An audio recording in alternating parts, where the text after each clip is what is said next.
Super prime ನೈನ್ಗೆ ಸ್ವಾಗತ. ನಾನು ಹರಿಪ್ರಸಾದ್. ಇವತ್ತಿನ ಇಡೀ ದಿವಸದ ಪ್ರಮುಖ ಸುದ್ದಿಗಳನ್ನು ಸೂಪರ್ ಪ್ರೈಮ್ನಲ್ಲಿ ನಿಮಗೆ ತೋರಿಸ್ತಾ ಹೋಗ್ತೀನಿ. ಯಾವೆಲ್ಲ ಸುದ್ದಿಗಳಿದ್ದಾವೆ ಅನ್ನೋದನ್ನು ಮೊದಲಿಗೆ ನೋಡೋಣ. ತಮಿಳುನಾಡಿನ ಮುಖ್ಯಮಂತ್ರಿ ವಿಜಯ್ ಅವರು ಕೊಲ್ಲೂರಿಗೆ ಬಂದಿದ್ದರು. ತಾಯಿ ಮೂಕಾಂಬಿಕೆಯ ದರ್ಶನವನ್ನು ಪಡೆದು ಬೆಳ್ಳಿ ಖಡ್ಗವನ್ನು ಸಮರ್ಪಿಸಿದ್ದಾರೆ. ವಿಜಯ್ ಅವರು ಕೊಲ್ಲೂರಿಗೆ ಬರೋದಕ್ಕೆ ಅವರ ಅಮ್ಮನೇ ಪ್ರೇರಣೆಯಂತೆ. ಇನ್ನು ಮುಂಗಾರು ಬಿತ್ತನೆ ಮಾಡಿರತಕ್ಕಂತಹ ರೈತರಿಗೆ ಗೊಬ್ಬರ ಸಿಗ್ತಾ ಇಲ್ಲ. ನಿದ್ದೆ ಊಟ ಬಿಟ್ಟು ಗೊಬ್ಬರದ ಅಂಗಡಿಗಳ ಮುಂದೆ ಕ್ಯೂ ನಿಲ್ಲುವಂತಹ ಪರಿಸ್ಥಿತಿ ನಿರ್ಮಾಣ ಆಗಿದೆ. ಆದರೆ ರೈತರ ಕಷ್ಟಕ್ಕೆ ಕೇಂದ್ರವೂ ಸ್ಪಂದಿಸ್ತಿಲ್ಲ, ರಾಜ್ಯ ಸರ್ಕಾರವೂ ಕೂಡ ನೋಡ್ತಾ ಇಲ್ಲ. ಇನ್ನು ಮುಂದೆ ಬಂಕ್ಗಳಲ್ಲಿ ಡೀಸೆಲ್ ಬೇಕಾಬಿಟ್ಟು ಸಿಗೋದಿಲ್ಲ. ಟ್ರಕ್ಗಳು, ಲಾರಿ, ಬಸ್ಗಳಿಗೆ ಡೈಲಿ 200 ಲೀಟರ್ ಅಷ್ಟೇ ಸಿಗುತ್ತೆ. ಯುದ್ಧದ ಎಫೆಕ್ಟ್ನಿಂದ ಕೇಂದ್ರ ಸರ್ಕಾರ ಈ ಆದೇಶವನ್ನು ಹೊರಡಿಸಿದೆ. ಇನ್ನು ಬಿಡದಿ ಟೌನ್ಶಿಪ್ಗಾಗಿ ಭೂಸ್ವಾಧೀನಕ್ಕೆ ಸರ್ಕಾರ ಅಂತಿಮ ಸೂಚನೆಯನ್ನು ಹೊರಡಿಸಿದೆ. 3 ಗ್ರಾಮಗಳಲ್ಲಿ ಭೂಸ್ವಾಧೀನಕ್ಕೆ ಆದೇಶವನ್ನು ಕೂಡ ಮಾಡಿದೆ. ಆದರೆ ಅನೇಕ ರೈತರು ಇದನ್ನು ವಿರೋಧಿಸ್ತಾ ಇದ್ದಾರೆ. ಹಾಗೆಯೇ ಧರ್ಮಸ್ಥಳದ ಬುರುಡೆ ಷಡ್ಯಂತ್ರದ ಹಿಂದೆ 200 ಕೋಟಿಯ ಸದ್ದು ಜೋರಾಗಿ ಕೇಳ್ತಾ ಇದೆ. ಚಿನ್ನಯ್ಯ ಸಲ್ಲಿಸಿರುವ ಅರ್ಜಿಯಲ್ಲಿ ಅಂಶ ಅಡಗಿದೆ. ಜೊತೆಗೆ ಇಲ್ಲಿ ಒಬ್ಬ ವ್ಯಕ್ತಿಯ ಹೆಸರು ಕೂಡ ಉಲ್ಲೇಖ ಆಗಿರುವಂಥದ್ದು ಖ್ಯಾತ ನಟರ ಜೊತೆಗೆ ತಳುಕು ಹಾಕಲಾಗಿದೆ. ಈಗ ಸುದ್ದಿಗಳನ್ನು ವಿವರವಾಗಿ ನೋಡ್ತಾ ಹೋಗೋಣ. ಕರ್ನಾಟಕದ ಶಕ್ತಿ ದೇವತೆಯ ಕ್ಷೇತ್ರ ಅಂದರೆ ಅದು ಕೊಲ್ಲೂರು ಮೂಕಾಂಬಿಕೆಯ ಸನ್ನಿಧಿ. ಇತಿಹಾಸದ ಪುಟಗಳನ್ನು ತೆಗೆದು ನೋಡಿದರೆ ಕೊಲ್ಲೂರು ಸನ್ನಿಧಿಗೆ 1200 ವರ್ಷಗಳ ಇತಿಹಾಸವೂ ಕೂಡ ಸಿಗುತ್ತೆ. ಅಷ್ಟೇ ಅಲ್ಲದೆ ಇಲ್ಲಿಯ ಸ್ಥಳ ಪುರಾಣದ ಪ್ರಕಾರ ಮೂಕಾಸುರ ಅನ್ನುವಂತಹ ರಾಕ್ಷಸರನ್ನು ಸಂಹರಿಸಿ ಮೂಕಾಂಬಿಕೆಯಾಗಿ ತನ್ನ ಭಕ್ತರಿಗೆ ದರ್ಶನವನ್ನು ಕೊಡ್ತಾ ಇದ್ದಾರೆ. ವಿದ್ಯೆ, ಕಲೆ, ಹೀಗೆ ಇವುಗಳ ವಿಚಾರದಲ್ಲಿ ಅರಸಿ ಬರುವಂತಹ ಭಕ್ತರ ಪಾಲಿಗೆ ಸರಸ್ವತಿಯಾಗಿ ಸಮೃದ್ಧಿ, ಯಶಸ್ಸು ಬಯಸುವ ಭಕ್ತರ ಪಾಲಿನ ಲಕ್ಷ್ಮಿ ಅನ್ನುವುದು ಜಗಜನಿತ.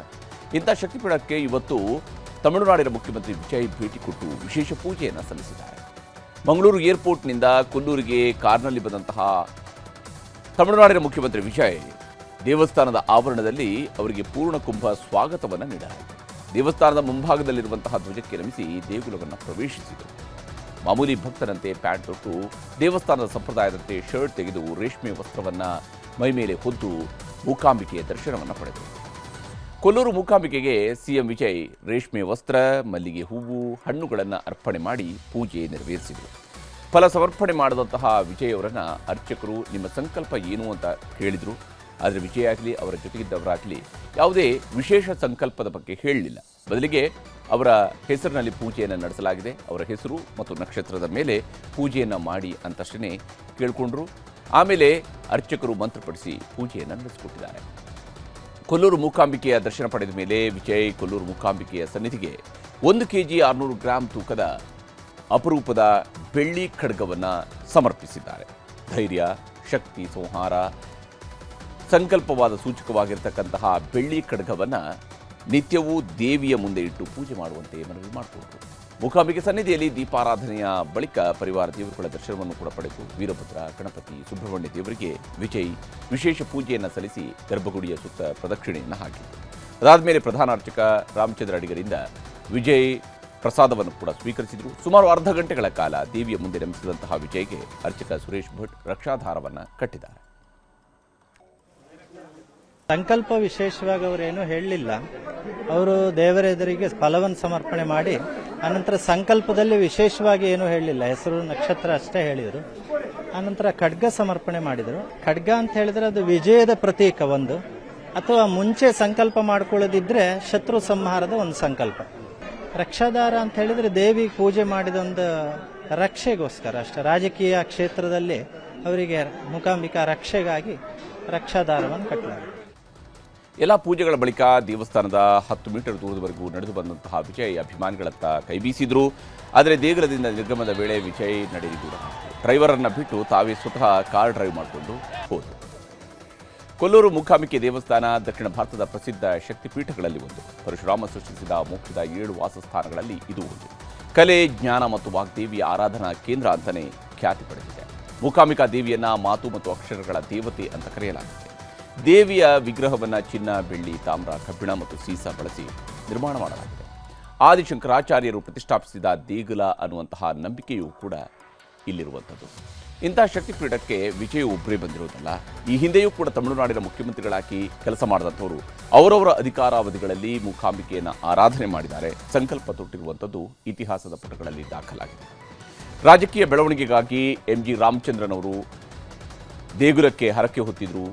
ಹರಕೆಯ ಫಲ ನೀಡಿದ ಹಿನ್ನೆಲೆಯಲ್ಲಿ ದೇವಿಗೆ 1984ರಲ್ಲಿ ಎಂಜಿಆರ್ 1 ಕೆಜಿ ತೂಕದ ಚಿನ್ನದ ಖಡ್ಗವನ್ನು ಸಮರ್ಪಣೆ ಮಾಡಿದರು. ಎಂಜಿಆರ್ ನೀಡಿದ ಖಡ್ಗವನ್ನು ಇಂದಿಗೂ ದೇವಿಯ ಅಲಂಕಾರಕ್ಕೆ ಬಳಕೆ ಮಾಡಲಾಗ್ತಾ ಇದೆ.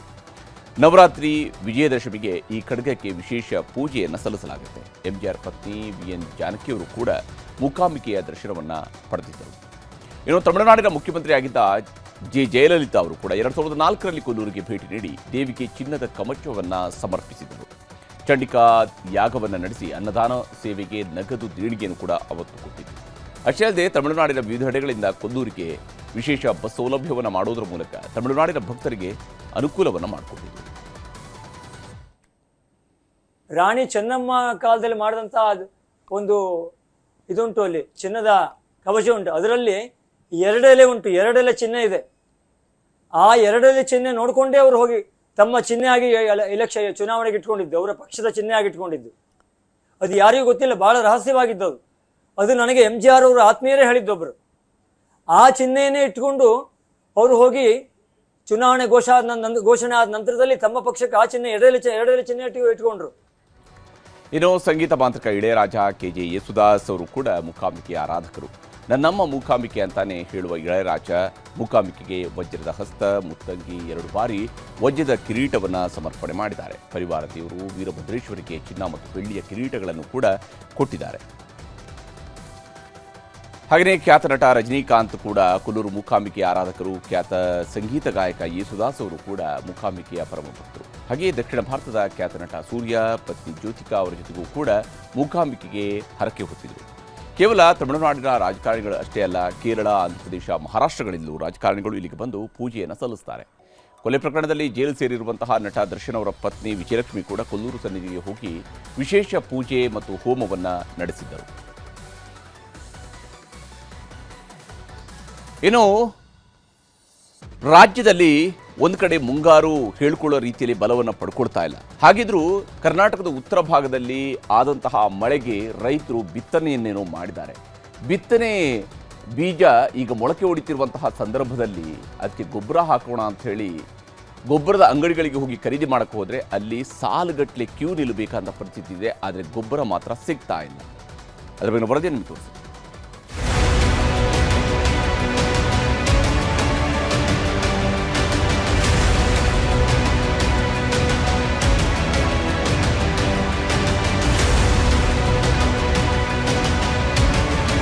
ಗದಗ ಜಿಲ್ಲೆಯಲ್ಲಿ ಕೃಷಿ ಚಟುವಟಿಕೆಗಳು ಗರಿಗೆದರಿವೆ. ಹೆಸರು, ಗೋವಿನ ಜೋಳ, ಶೇಂಗಾ ಬಿತ್ತನೆಗೆ ಮುಂದಾಗಿದ್ದಾರೆ. ಆದರೆ ಬಿತ್ತನೆ ಹಂಗಾಮದಲ್ಲೇ ಅನ್ನದಾತರು ಯೂರಿಯಾ ಗೊಬ್ಬರಕ್ಕಾಗಿ ಅಲೆದಾಡ್ತಿದ್ದಾರೆ. ಗದಗ ನಗರದ ಗೊಬ್ಬರದ ಅಂಗಡಿ ಮುಂದೆ ಬೆಳಿಗ್ಗೆ 5 ಗಂಟೆಯಿಂದ ಕ್ಯೂ ನಿಂತಿದ್ದಾರೆ. ಚಪ್ಪಲಿ, ಹೆಲ್ಮೆಟ್, ಟವೆಲ್ ಇಟ್ಟು ದಿನವಿಡೀ ಕಾಯ್ತಿದ್ದಾರೆ. ಬೆಳಿಗ್ಗೆ 11 ಗಂಟೆಯಿಂದ 2 ಗಂಟೆವರೆಗೆ ಗೊಬ್ಬರ ಕೊಡ್ತಾ ಇದ್ದು ದಿನಕ್ಕೆ 30 ರೈತರಿಗೆ ಮಾತ್ರ ವಿತರಣೆ ಮಾಡ್ತಿದ್ದಾರೆ. ಹೀಗಾಗಿ ಸಮರ್ಪಕವಾಗಿ ರಸಗೊಬ್ಬರ ವಿತರಣೆ ಮಾಡಬೇಕು ಅಂತ ಸರ್ಕಾರಕ್ಕೆ ಒತ್ತಾಯಿಸಿದ್ದಾರೆ. 5 ಗಂಟೆಗೆ ಗೊಬ್ಬರ ಸಿಗವಲ್ದ್ರಿ. 5 ಗಂಟೆ ಪಾಳೆ ನಿಂತು ಕಾದು ನಮಗೆ ಸಾಕಾಗ್ಬಿಟ್ಟೈತಿ. 3 ದಿನ ಆತ್ರ ನಾವು ಕಾಯಕತ್ತಿರೋದು. 11 ಗಂಟೆಗೆ ಬಾಕಲ ತೆಗಿತಾರೆ, 12 ಗಂಟೆಗೆ ಬಂದ್ ಮಾಡ್ತಾರೆ. ಅವರು 2 ಗಂಟೆ ಏನೋ ಬಂದ್ ಮಾಡ್ಕೊಂಡು ಹೋಗಿಬಿಡ್ತಾರೆ ಸರ್. ನಮಗೆ ಪಾಳೆ ಅನ್ನೋದು ಸಿಗವಲ್ದು. ಕೆಲವು ಮಂದಿ ಸಿಗುತ್ತೆ, ಕೆಲವು ಮಂದಿ ಸಿಗುವುದಿಲ್ಲ. ಬಾಗಲಕೋಟೆ ಜಿಲ್ಲೆಯಲ್ಲೂ ರಸಗೊಬ್ಬರಕ್ಕಾಗಿ ರೈತರು ಪರದಾಡ್ತಿದ್ದಾರೆ. ಯೂರಿಯಾ ಮತ್ತು ಡಿಎಪಿ ಖರೀದಿಗೆ ಮುಗಿಬೀಳ್ತಿದ್ದಾರೆ. ಆದ್ರೆ ಕೃಷಿ ಇಲಾಖೆ ಮಾಹಿತಿ ಪ್ರಕಾರ ದಾಸ್ತಾನು ಇದೆಯಂತೆ. ಆದ್ರೆ ಗೊಬ್ಬರ ಕೊರತೆ ಎದುರಾಗಿದೆ. ಗೋದಾಮಿನಲ್ಲಿ ಗೊಬ್ಬರ ಇದ್ರೂ ಮಾರಾಟಗಾರರು ಕೊಡ್ತಿಲ್ಲ ಅನ್ನುವಂಥ ಅನುಮಾನ ಶುರುವಾಗಿದೆ. ಕೆಲವೆಡೆ ಡಿಎಪಿ ನೋ ಸ್ಟಾಕ್, ಕೆಲವೆಡೆ ಸ್ಟಾಕ್ ಇದ್ರೂ ಲಿಂಕ್ ಕಡ್ಡಾಯ ಮಾಡಿದ್ದು ರೈತರು ಸಂಕಷ್ಟಕ್ಕೆ ಸಿಲುಕಿದ್ದಾರೆ. ಜಿಲ್ಲೆಗೆ ಈಗ ಜೂನ್ ಎಂಡ್ವರೆಗೆ ಸುಮಾರು 57,000 ಮೆಟ್ರಿಕ್ ಟನ್ ನಮಗೆ ರಸಗೊಬ್ಬರ ಬೇಕಾಗಿದೆ. ಈಗ ನಮ್ಮಲ್ಲಿ ರಸಗೊಬ್ಬರ ಸಾಕಷ್ಟು ಸ್ಟಾಕ್ ಇದೆ. ಆದರೆ ಈಗ ನಮ್ಮಲ್ಲಿ ಏನಾಗಿದೆ, ಈ ನಮ್ಮ ವೆಸ್ಟ್ ಏಷ್ಯಾ ಕ್ರೈಸಿಸ್ ಅಂದ್ರೆ ಯುದ್ಧ ಪರಿಣಾಮವಾಗಿ ಸಪ್ಲೈನಲ್ಲಿ ಸ್ವಲ್ಪ ತೊಂದರೆ ಆಗ್ತದೆ. ರಾಯಚೂರು ಜಿಲ್ಲೆಯಲ್ಲೂ ರಸಗೊಬ್ಬರದ ಕೊರತೆಯ ಆತಂಕ ಮನೆ ಮಾಡಿದೆ. ಒಂದ್ ಕಡೆ ಸರಿಯಾಗಿ ಗೊಬ್ಬರ ಸಿಗ್ತಾ ಇಲ್ಲ, ಮತ್ತೊಂದ್ ಕಡೆ ಬೆಲೆ ಏರಿಕೆಗೆ ಕಂಗಾಲಾಗಿದ್ದಾರೆ. ಅಧಿಕಾರಿಗಳ ನಿರ್ಲಕ್ಷ್ಯದಿಂದ ಇಷ್ಟೆಲ್ಲ ಸಮಸ್ಯೆ ಆಗ್ತಾ ಇದೆ ಅಂತ ಕಿಡಿಕಾರಿದ್ದಾರೆ. ಅಧಿಕಾರಿಗಳು ಕೊರತೆ ಇಲ್ಲ ಅಂತ ಹೇಳೋದು ಸಂಪೂರ್ಣ ಸುಳ್ಳು. ಹೀಗೆ ಮುಂದುವರೆದ್ರೆ ಮುಂದಿನ ದಿನಗಳಲ್ಲಿ ಹೋರಾಟ ಮಾಡಿ ತಕ್ಕ ಉತ್ತರ ಕೊಡ್ತೀವಿ ಅಂತ ಆಕ್ರೋಶ ಹೊರಹಾಕಿದ್ದಾರೆ. ಇವ್ರೇನು ಹೇಳ್ತಾರೆ, ಇಲ್ಲ 1 ತಿಂಗಳಿಗೆ 1 ಚೀಲ ಯೂರಿಯಾ ಕೊಡೋದು, ಇದು ಸಮಂಜಸವಾದದ್ದಲ್ಲ. ನಾವು ರೈತರು ಸುಮ್ಮನೆ ಕೂಡಲ್ಲ, ನಾವು ಬೀದಿಗೆ ಬರ್ತೀವಿ, ನಮ್ಮ ಹಕ್ಕನ್ನು ನಾವು ಕೇಳ್ತೀವಿ. ನಾವು ಮುಂದಿನ ದಿನಮಾನಗಳಲ್ಲಿ ದಿಟ್ಟತನದ ಹೋರಾಟ ಮಾಡ್ತೀವಿ. ಗೊಬ್ಬರ ಸಿಗೋಲ್ತು, ಗೊಬ್ಬರ ಹೈಯೆಸ್ಟ್ ರೇಟ್ ಆಗಿಬಿಟ್ಟೈತೆ. ರೈತರಿಗೆ ಭಾಳ ತೊಂದರೆಯಲ್ಲಿದೆ ರೈತರು. ಈಗಾಗಲೇ ಮಳೆ ಇಲ್ಲ, ಏನಿಲ್ಲ. 2,000, 3,000, 2,500, 2,500, 2,1800 ಹಿಂಗೆ ಗೊಬ್ಬರ ಆದದಕ್ಕೆ ರೈತರಿಗೆ ಭಾಳ ತೊಂದರೆಯಲ್ಲಿದ್ದಾರೆ. ಕೊಪ್ಪಳದಲ್ಲಿ ಈ ಬಾರಿ ಮಳೆ ಕೊರತೆ ಇದೆ. ಈ ಮಧ್ಯೆ ಅನ್ನದಾತರಿಗೆ ರಸಗೊಬ್ಬರದ ಸಮಸ್ಯೆ ಕಂಗೆಡುವಂತೆ ಮಾಡಿದೆ. ಡಿಎಪಿ ಹಾಗೂ ಯೂರಿಯಾಗಾಗಿ ಪರದಾಡ್ತಿದ್ದಾರೆ. ಈ ಬಾರಿ ಡಿಎಪಿ ಹಾಗೂ ಯೂರಿಯಾ ಕೊರತೆಯಾಗಲಿದೆ. ಹೀಗಾಗಿ ಪರ್ಯಾಯ ಗೊಬ್ಬರ ಬಳಸಲು ಜಿಲ್ಲಾಡಳಿತ ಸೂಚನೆ ಕೊಟ್ಟಿದೆ. ಒಟ್ಟಾರೆ ಅನ್ನದಾತರಿಗೆ ಒಂದ್ ಕಡೆ ಮಳೆ ಕೈಕೊಡ್ತಿದ್ರೆ ಮತ್ತೊಂದ್ ಕಡೆ ರಸಗೊಬ್ಬರ ಸಿಗ್ತಿಲ್ಲ. ಹೀಗಾಗಿ ಬದುಕು ಕಷ್ಟ ಆಗುತ್ತೆ ಅನ್ನೋದು ರೈತರ ಅಳಲು. ಸರ್ಕಾರ ಇನ್ಮುಂದೆಯಾದ್ರೂ ಗೊಬ್ಬರ ಸಮಸ್ಯೆ ಬಗೆಹರಿಸಿ ರೈತರು ನಿಟ್ಟುಸಿರು ಬಿಡುವಂತೆ ಮಾಡಬೇಕಿದೆ. Bureau report, news 18. ಹೀಗೆ ರಾಜ್ಯದಲ್ಲಿ ಮುಂಗಾರು ಬಿತ್ತನೆ ಮಾಡಿರ್ತಕ್ಕಂತಹ ರೈತರು ರಸಗೊಬ್ಬರ ಸಿಗದೆ ಸಮಸ್ಯೆಗೆ ಸಿಲುಕಿ ಒದ್ದಾಡ್ತಾ ಇದ್ದಾರೆ. ಇನ್ನು ರಾಜ್ಯ ಸರ್ಕಾರದಲ್ಲಿ ಕೃಷಿ ಸಚಿವರು ಕೂಡ ಆಯ್ಕೆ ಆಗಿಲ್ಲ. ಸಂಪುಟ ವಿಸ್ತರಣೆ ಆಗದೆ ಕೃಷಿ ಸಚಿವರಿಲ್ಲದೆ ಅಧಿಕಾರಿಗಳು ತಲೆ ಕೆಡಿಸಿಕೊಳ್ಳದೆ ಆರಾಮಾಗಿ ಓಡಾಡುವಂಥದ್ದು ಕೂಡ ಗೋಚರಿಸ್ತಾ ಇದೆ. ಈಗ ಇದನ್ನೇ ಅಸ್ತ್ರ ಮಾಡ್ಕೊಂಡಿರುವಂತಹ ಬಿಜೆಪಿಯವರು ಸರ್ಕಾರದ ವಿರುದ್ಧ ವಾಗ್ದಾಳಿಯನ್ನು ಮಾಡ್ತಾ ಇದ್ದಾರೆ. ರಾಜ್ಯದಲ್ಲಿ ಮುಂಗಾರು ಚುರುಕಾಗಿದ್ರೂ ಕೂಡ ರೈತರಿಗೆ ಸಮರ್ಪಕವಾಗಿ ರಸಗೊಬ್ಬರ ಪೂರೈಸೋದಕ್ಕೆ ಕರ್ನಾಟಕದ ಸರ್ಕಾರಕ್ಕೆ ಸಾಧ್ಯ ಆಗ್ತಾ ಇಲ್ಲ. ಬ್ಲ್ಯಾಕ್ ಮಾರ್ಕೆಟ್ನಲ್ಲಿ ಗೊಬ್ಬರ ಲೂಟಿ ಆಗ್ತಿದ್ರು ಸರ್ಕಾರ ಕಣ್ಮುಚ್ಚಿ ಕುಳಿತಿದೆ. ಆಡಳಿತ ಯಂತ್ರ ಎಷ್ಟು ನಿಷ್ಕ್ರಿಯವಾಗಿದೆ ಅಂದರೆ ರೈತರ ಪ್ರತಿಭಟನೆಗಳಿಗೂ ಕೂಡ ಇಲ್ಲಿ ಬೆಲೆ ಇಲ್ಲದಂತಾಗಿದೆ ಅಂತ ಹೇಳಿ ಬಿಜೆಪಿಯವರು ಆಕ್ರೋಶವನ್ನು ಹೊರಹಾಕಿದ್ದಾರೆ. ರೈತರ ಹಿತಾಸಕ್ತಿಯನ್ನು ಸರ್ಕಾರ ಸಂಪೂರ್ಣವಾಗಿ ಮರೆತಿದೆ ಅಂತ ಹೇಳಿ ಬಿಜೆಪಿ ಎಕ್ಸ್ ಖಾತೆಯಲ್ಲಿ ಪೋಸ್ಟ್ ಹಾಕಿದೆ. ಇನ್ನು ರೈತರಿಗೆ ಗೊಬ್ಬರ ಪೂರೈಕೆ ಆಗ್ತಾ ಇಲ್ಲ, ಸರ್ಕಾರ ಕೈಕಟ್ಟಿ ಕುಳಿತಿದೆ ಅಂತ ಬಿಜೆಪಿಯವರೇನೋ ಆರೋಪವನ್ನು ಮಾಡ್ತಾ ಇದ್ದಾರೆ. ಅಸಲಿ ವಿಷಯ ಏನಂದರೆ ಕರ್ನಾಟಕಕ್ಕೆ ಕೇಂದ್ರ ಸರ್ಕಾರದಿಂದ ಬರ್ತಾ ಇರುವಂತಹ ರಸಗೊಬ್ಬರ ಪೂರೈಕೆಯಲ್ಲೂ ಕೂಡ ಬೇಡಿಕೆಗೆ ತಕ್ಕಂತೆ ಪೂರೈಕೆ ಆಗ್ತಾ ಇಲ್ಲ. ರಾಜ್ಯಕ್ಕೆ ಜೂನ್ ತಿಂಗಳಲ್ಲಿ 5,83,333 ಮೆಟ್ರಿಕ್ ಟನ್ನಷ್ಟು ರಸಗೊಬ್ಬರದ ಬೇಡಿಕೆ ಇದೆ. ಆದರೆ ಇಲ್ಲಿವರೆಗೆ ಕೇಂದ್ರ ಸರ್ಕಾರ ಸರಬರಾಜು ಮಾಡಿರುವಂಥದ್ದು ಕೇವಲ 1,64,322 ಮೆಟ್ರಿಕ್ ಟನ್ ಮಾತ್ರ. ಹಾಗೆಯೇ ಕಳೆದ ಏಪ್ರಿಲ್ನಿಂದ ಜೂನ್ವರೆಗೆ ರಾಜ್ಯಕ್ಕೆ 14,40,507 ಮೆಟ್ರಿಕ್ ಟನ್ ರಸಗೊಬ್ಬರ ಅಗತ್ಯ ಇತ್ತು. ಆದರೆ ರಾಜ್ಯಕ್ಕೆ ಕೇಂದ್ರದಿಂದ ಸರಬರಾಜಾಗಿರುವಂಥದ್ದು 8,12,929 ಮೆಟ್ರಿಕ್ ಟನ್ ಮಾತ್ರ. ಇದು ರಾಜ್ಯದಲ್ಲಿ ಗೊಬ್ಬರದ ಸಮಸ್ಯೆ ಆದರೆ ಇನ್ನು ಕೊಲ್ಲಿ ಯುದ್ಧದಿಂದ ತೈಲ ಸಮಸ್ಯೆ ಕೂಡ ಹೆಚ್ಚಾಗ್ತಾ ಇದೆ. ದೇಶದಲ್ಲಿ ಗ್ಯಾಸ್ ರೇಟ್ ಕೂಡ ಈಗಾಗಲೇ ಜಾಸ್ತಿ ಆಗಿದೆ. ಪೆಟ್ರೋಲ್, ಡೀಸೆಲ್ ದರ ಏರಿಕೆ ಕೂಡ ಆಗಿದೆ. ಈಗ ಕೇಂದ್ರ ಸರ್ಕಾರ ಡೀಸೆಲ್ ತುಂಬಿಸಿಕೊಳ್ಳುವುದಕ್ಕೂ ಕೂಡ ಒಂದು ಷರತ್ತನ್ನು ಹಾಕೋದಕ್ಕೆ ಮುಂದಾಗಿದೆ. ನಮ್ಮ ದೇಶದಲ್ಲಿ ಇನ್ನು ಮುಂದೆ ದೊಡ್ಡ ದೊಡ್ಡ ಲಾರಿಗಳು, ಟ್ರಕ್ಗಳು, ಬಸ್ಗಳು ಡೀಸೆಲ್ ಹಾಕಿಸ್ಕೊಳ್ಳೋದಕ್ಕೆ ಹೊಸ ನಿಯಮವನ್ನು ಜಾರಿಗೆ ಮಾಡಲಾಗಿದೆ. ಜಾಗತಿಕ ತೈಲ ಪೂರೈಕೆ ಸಮಸ್ಯೆ ಆಗ್ತಿರೋದಕ್ಕೆ ಸ್ಥಳೀಯವಾಗಿ ತೈಲ ಕೊರತೆ ತಪ್ಪಿಸೋದಕ್ಕಾಗಿ ಕೇಂದ್ರ ಸರ್ಕಾರ ಡೀಸೆಲ್ ಖರೀದಿಗೆ ಮಿತಿಯನ್ನು ಹೇರಿದೆ. ಯಾವುದೇ ಡೀಸೆಲ್ ವಾಹನಗಳಾಗಲಿ ದಿನಕ್ಕೆ ಒಂದು ಸಲ ಮಾತ್ರ ಡೀಸೆಲ್ ಹಾಕಿಸ್ಕೊಳ್ಬೇಕು. ಅದು 200 ಲೀಟರ್ವರೆಗೆ ಮಾತ್ರ. 200 ಲೀಟರ್ ಮೇಲೆ ಡೀಸೆಲ್ ತುಂಬಿಸಿಕೊಳ್ಳುವ ಹಾಗಿಲ್ಲ ಅಂಥೇಳಿ ಆದೇಶವನ್ನು ನೀಡಲಾಗಿದೆ. ತೈಲ ಕಂಪನಿಗಳು ಪೆಟ್ರೋಲ್, ಡೀಸೆಲ್ ಬಂಕ್ಗಳಿಗೆ ಈ ಆದೇಶವನ್ನು ಕೇಂದ್ರ ಸರ್ಕಾರ ಹೊರಡಿಸಿದೆ. ಜೊತೆಗೆ ಕ್ಯಾನ್ಗಳಲ್ಲಿ, ಡ್ರಮ್ಗಳಲ್ಲಿ ಡೀಸೆಲ್ ತುಂಬಿಸಿಕೊಳ್ಳೋದಕ್ಕೆ ಹೋಗೋದಕ್ಕೆ ನಿರ್ಬಂಧವನ್ನು ಹೇರಲಾಗಿದೆ. ಒಂದು ವಾಹನಕ್ಕೆ ಒಂದು ದಿನಕ್ಕೆ 200 ಲೀಟರ್ ಡೀಸೆಲ್ ಮಾರಾಟ ಮಾಡಬೇಕು ಅನ್ನುವಂಥದ್ದು ಇಲ್ಲಿರುವಂತಹ ಸುತ್ತೋಲೆಯ ಅಂಶ. ಇನ್ನು ಕೈಗಾರಿಕೆಗಳು ಡ್ರಮ್ಗಳಲ್ಲಿ ಪೆಟ್ರೋಲ್, ಡೀಸೆಲ್ಗಳನ್ನು ಖರೀದಿಸುವಂತಿಲ್ಲ. ಅದಕ್ಕೆ ಅವಕಾಶವನ್ನು ಕೊಡುವುದಿಲ್ಲ. ಕೈಗಾರಿಕೆ ಬಳಕೆಗೆ ಅನುಮತಿ ಪತ್ರಗಳಿದ್ದರಷ್ಟೇ ಬಂಕ್ಗಳಲ್ಲಿ ಅವರು ಹೋಗಿ ಡೀಸೆಲ್ ಅಥವಾ ಪೆಟ್ರೋಲ್ಗಳನ್ನು ಖರೀದಿಸಬಹುದು. ಡೀಸೆಲ್, ಪೆಟ್ರೋಲನ್ನು ಬಂಕ್ಗಳಲ್ಲಿ ಬಿಟ್ಟು ಬೇರೆ ಕಡೆಗಳಲ್ಲಿ ಮಾರುವಂತೆಯೂ ಕೂಡ ಇಲ್ಲ ಅನ್ನುವುದನ್ನು ಕಟ್ಟುನಿಟ್ಟಾಗಿ ಹೇಳಲಾಗಿದೆ. ಯಾಕಂದರೆ ಕಾಳಸಂತೆಯಲ್ಲಿ ಪೆಟ್ರೋಲ್, ಡೀಸೆಲನ್ನು ಮಾರಾಟ ಮಾಡಿದರೆ ಅಂಥವರ ವಿರುದ್ಧ ಕಠಿಣ ಕ್ರಮಕ್ಕೂ ಕೂಡ ಈಗ ಕೇಂದ್ರ ಸರ್ಕಾರ ಮುಂದಾಗಿದೆ. ರಾಜ್ಯ ಸರ್ಕಾರಗಳು ಬಂಕ್ ಮಾಲೀಕರು ಈ ಬಗ್ಗೆ ಜಾಗೃತಿ ಮೂಡಿಸಬೇಕು ಅಂತಲೂ ಕೂಡ ಸ್ಪಷ್ಟವಾಗಿ ಹೇಳಲಾಗಿದೆ. ಇಂದಿನಿಂದ 90 ದಿನಗಳು ಈ ತೈಲ ಖರೀದಿ ಮಿತಿಯ ಆದೇಶ ಜಾರಿಯಲ್ಲಿರುತ್ತೆ. ಇನ್ನು LPG ಸಿಲಿಂಡರ್ ಕೊರತೆ ಆದಾಗಲೂ ಕೇಂದ್ರ ಸರ್ಕಾರ ಇದೇ ಥರ ರೂಲ್ಸನ್ನು ಮಾಡಿತ್ತು. ಒಂದು ಗೃಹ ಬಳಕೆ ಸಿಲಿಂಡರ್ ಖರೀದಿಸಬೇಕಾದ್ರೆ 35 ದಿನ ಕಾಯಬೇಕಿತ್ತು. ದೇಶದಲ್ಲಿ LPG ಕೊರತೆ ಸರಿ ಹೋದ ಮೇಲೆ ನಿಯಮಗಳನ್ನು ಸಡಿಲಿಕೆ ಮಾಡಲಾಗಿದೆ. ಈಗ ಬೃಹತ್ ವಾಹನಗಳಿಗೆ ಬೇಕಿರುವ ಡೀಸೆಲ್ಗೆ ಹಾಗೂ ಪೆಟ್ರೋಲ್ ಮೇಲೆ ಅವಲಂಬನೆ ಆಗಿದ್ದ ಕೈಗಾರಿಕೆಗಳಿಗೆ ಮಿತಿಯನ್ನು ಹೇರಿದೆ ಸರ್ಕಾರ. ಇದಕ್ಕೆ ಮುಖ್ಯ ಕಾರಣ ತೈಲದ ಕೊರತೆ. ದೇಶದಲ್ಲಿ ಪೆಟ್ರೋಲ್ ಮತ್ತು ಡೀಸೆಲ್ಗೆ ಯಾವುದೇ ಕೊರತೆ ಇಲ್ಲ. ಆದರೆ ಪೆಟ್ರೋಲ್, ಡೀಸೆಲ್ ಖರೀದಿ ಗಣನೀಯವಾಗಿ ಹೆಚ್ಚಳ ಆಗ್ತಾ ಇದೆ. ವಾಹನಗಳ ಮಾಲೀಕರು, ಉದ್ಯಮಿಗಳು ಸ್ಟಾಕ್ ಮಾಡಿಕೊಳ್ಳೋದಕ್ಕೂ ಕೂಡ ಮುಂದಾಗಿದ್ದಾರೆ. ಇದರಿಂದಾಗಿ ದೇಶದಲ್ಲಿ ಪೆಟ್ರೋಲ್ ಮತ್ತು ಡೀಸೆಲ್ನ ಬೇಡಿಕೆ 15ರಿಂದ 20% ಏರಿಕೆಯನ್ನು ಕಂಡಿದೆ. ಅಂದರೆ ನಾರ್ಮಲ್ಗಿಂತ ಹೆಚ್ಚಾಗಿ ಖರೀದಿ ಆಗ್ತಾ ಇದೆ. ಸರ್ಕಾರಿ ತೈಲ ಕಂಪನಿಗಳಲ್ಲಿ ಪೆಟ್ರೋಲ್ ಬೇಡಿಕೆ 4.8%ನಷ್ಟು ಹೆಚ್ಚಳ ಕಂಡಿದೆ. ಡೀಸೆಲ್ ಖರೀದಿ ಪ್ರಮಾಣ 6.4% ಏರಿಕೆಯನ್ನು ಕಂಡಿದೆ. ಖಾಸಗಿ ತೈಲ ಕಂಪನಿಗಳ ಬೇಡಿಕೆಯ ಪ್ರಮಾಣ 58%ನಷ್ಟು ಹೆಚ್ಚಾಗಿರುವಂಥದ್ದು ಇಲ್ಲಿ ಗಮನಾರ್ಹವಾದ ಸಂಗತಿ. ವಿದೇಶಗಳಿಂದ ಕಚ್ಚಾ ತೈಲ ತರಿಸಿಕೊಳ್ಳುವಂಥದ್ದು ಒಂದು ಕಡೆ ಸಮಸ್ಯೆ ಆಗ್ತಾ ಇದೆ. ಇದರಿಂದಾಗಿ ತೈಲ ಕಂಪನಿಗಳಿಗೆ ಪ್ರತಿದಿನ 500 ಕೋಟಿ ರೂಪಾಯಿಯಷ್ಟು ನಷ್ಟ ಆಗ್ತಾ ಇದೆ. ತೈಲ ಹಡಗುಗಳ ಮೇಲೆ ಆಗ್ತಿರುವಂತಹ ದಾಳಿಗಳಿಂದ ಕೂಡ ದೊಡ್ಡ ಮಟ್ಟದ ನಷ್ಟವನ್ನು ಅನುಭವಿಸುವಂತಾಗಿದೆ. ಕೇಂದ್ರ ಸರ್ಕಾರದ ಈ ಆದೇಶವನ್ನು ಈಗ ಪೆಟ್ರೋಲ್ ಬಂಕ್ಗಳು ಪಾಲಿಸಲೇಬೇಕು. ಒಂದು ವಿಷಯ ಇಲ್ಲಿ ನಾವು ನೆನಪಿಟ್ಕೊಳ್ಳೇಬೇಕು, ಈ ನಿಯಮಗಳೆಲ್ಲ ಡೀಸೆಲ್ ಹಾಕಿಸಿಕೊಳ್ಳೋ ದೊಡ್ಡ ಲಾರಿಗಳು, ಟ್ರಕ್, ಬಸ್ಗಳಿಗಷ್ಟೇ ಅನ್ವಯ ಆಗುತ್ತೆ. ಮಾಮೂಲಿಯಾಗಿ ಬೈಕು, ಕಾರುಗಳಿಗೆ ಯಥಾವತ್ತಾಗಿ ಪೆಟ್ರೋಲ್ ಮತ್ತು ಡೀಸೆಲ್ ಸಿಗುತ್ತೆ. ಅದರಲ್ಲಿ ಯಾವುದೇ ಆತಂಕ ಬೇಕಾಗಿಲ್ಲ. ಹಾಗಾಗಿ ಕೇಂದ್ರ ಸರ್ಕಾರ ಈ ಒಂದು ತೈಲ ಖರೀದಿಗೆ ಹೊಸ ಹೊಸ ನಿಯಮಗಳನ್ನು ಜಾರಿ ಮಾಡ್ತಾ ಇದೆ. ಇದಕ್ಕೆಲ್ಲ ಮುಖ್ಯ ಕಾರಣ ಅಮೆರಿಕ ಮತ್ತು ಇರಾನ್ ನಡುವೆ ನಡೀತಾ ಇರುವಂತಹ ಭೀಕರ ಯುದ್ಧ. ಅಮೆರಿಕದ ಅಧ್ಯಕ್ಷ ಡೊನಾಲ್ಡ್ ಟ್ರಂಪ್ ಅವರಿಗೆ ನಿಜಕ್ಕೂ ಯಾವ ಸ್ವರೂಪದ ನಿರ್ಧಾರಗಳನ್ನು ಕೈಗೊಳ್ತಿದ್ದಾರೆ ಅನ್ನೋದರ ಬಗ್ಗೆನೇ ಅಂತಾರಾಷ್ಟ್ರೀಯ ಮಾಧ್ಯಮಗಳು ಈಗ ಪ್ರಶ್ನೆಯನ್ನು ಮಾಡ್ತಾ ಇದ್ದಾವೆ. ಇರಾನ್ ಮೇಲೆ ಯುದ್ಧ ಶುರು ಮಾಡಿ 105 ದಿನಗಳಾದವು. ಈ 105 ದಿನಗಳಲ್ಲಿ ಒಂದ್ಸಲ ಸಂಧಾನ ಅಂತಾರೆ, ಇನ್ನೊಂದ್ಸಲ ಇರಾನ್ ನಾಶ ಮಾಡ್ತೀವಿ ಅಂತಾರೆ, ಮತ್ತೊಂದ್ಸಲ ಹೇಳ್ತಾರೆ ಇವತ್ತು ರಾತ್ರಿನೇ ಭೀಕರವಾದ ಯುದ್ಧ ಮಾಡ್ತೀವಿ ಅಂತ ಹೇಳ್ತಾರೆ, ನಾಳೆನೇ ಯುದ್ಧ ಮುಗಿಸ್ತೀವಿ ಅಂತ ಹೇಳ್ತಾರೆ, ಮತ್ತೊಂದ್ಸಲ ಶಾಂತಿ ಒಪ್ಪಂದ ಯಾವಾಗ ಬೇಕಿದ್ರೂ ಸಹಿ ಆಗ್ಬೋದು ಅಂತ ಹೇಳ್ತಾರೆ.